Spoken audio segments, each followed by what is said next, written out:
The world is a wild place, full of beauty and danger. We train to survive in the jungle, the desert, the Arctic. But there is another wilderness, one we hope never to face. A world after a nuclear war. The threat feels distant, like a bad dream. It's something leaders talk about and something we see in movies. History shows the unthinkable can happen in a flash. Being prepared isn't about fear, it's about being smart. Give yourself and your family a fighting chance when the rules change overnight. This isn't just about surviving, it's about having the knowledge to endure. Your mindset is your most important tool. Before any disaster, have the will to live. Panic is the enemy. It clouds judgment and wastes precious energy. A nuclear event is the ultimate test of resilience. Knowledge weighs nothing, but it's the heaviest weapon in your arsenal. With it, you have a path. When a nuclear war begins, the first sign will be an intensely bright flash of light, brighter than the sun. It can cause temporary or even permanent blindness if you look directly at it. This is the first wave of energy. Almost instantly, a massive blast wave follows. It's a wall of compressed air moving faster than the speed of sound, capable of flattening buildings for miles around. After the blast wave comes the heat. An intense thermal pulse radiates outwards, hot enough to ignite fires over a huge area. It can cause severe third-degree burns on exposed skin even miles away. This heat creates a firestorm, a massive blaze that consumes oxygen and creates its own powerful winds. Then comes the unseen killer. Radiation. The initial blast releases a powerful burst of gamma rays and neutrons. The explosion sucks up dirt and debris, irradiates it high into the atmosphere inside the mushroom cloud, and this material falls back as radioactive dust. This is called fallout. It can travel for hundreds of miles, contaminating land, water, and everything it touches. Soot and dust can block the sun, creating a nuclear winter. Choosing your ground is critical. In a full-scale nuclear exchange, the primary targets will be countries with nuclear weapons and their key allies.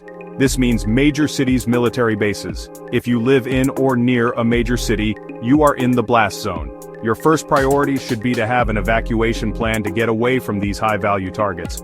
The further you are from these strategic locations, the better your chances of surviving. Think south.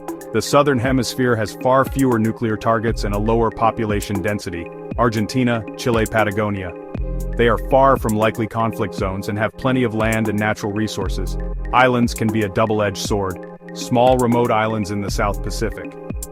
However, you must consider self-sufficiency. The ideal location is remote and has resources for a small population to sustain itself. Fresh water, arable land, a manageable climate. The moment you see that blinding flash, do not hesitate. You have seconds. Immediately drop to the ground, face down. Place your hands behind your head to protect your neck, and tuck your chin to your chest. If you are near a ditch, a curb, or any kind of depression in the ground, get into it.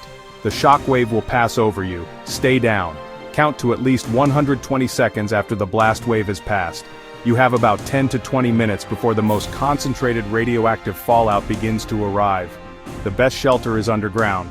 Basement, subway station, dedicated fallout shelter. If you cannot get underground, go to the center of a large, sturdy building. The more concrete, brick, and earth between you and the outside world, the better. Stay away from windows and the top floors. Once inside your shelter, you must prepare to stay there. The goal is to remain sealed inside for at least 48 to 72 hours. Seal any gaps in your shelter, windows, doors, vents, with tape, towels, or anything you can find. During these first 48 hours, you will rely on your emergency kit. Your patience will be rewarded. After the initial danger has passed, your survival will depend on two things: clean water, safe food. All surface water sources will likely be contaminated: rivers, lakes, reservoirs. Do not drink from them. Your best bet is underground sources covered well, a natural spring. If you are in a building, the water in the hot water heater and the toilet tank, not the bowl, is generally safe to drink. If you cannot find a protected source, you will need to purify your water. Boiling water will kill bacteria and viruses, but it will not remove radioactive particles. To remove fallout, you need to filter it. Use cloth, sand, charcoal. Layer cloth, sand, and charcoal in a container. Let the water drip through slowly. This will trap many radioactive particles. The air itself becomes a hazard after a nuclear event. The danger isn't that the air is radioactive, it's that it's full of tiny radioactive dust particles from fallout. Breathing them in is one of the most dangerous things you can do. It's like swallowing poison.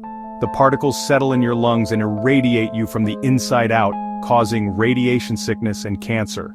Stay in your shelter for the first few days until the worst of the fallout settles. If you absolutely must go outside, cover your airways. N95 respirator mask, P100 respirator mask. If you don't have one, improvise. Several layers of cloth, damp towel, thick scarf tied securely over nose and mouth. It's not perfect, but it's better than nothing. Protecting your skin is crucial. Cover every inch of your body. Long sleeves, long pants, gloves, hat, goggles. Upon return, decontamination is required. At the entrance, remove outer clothing.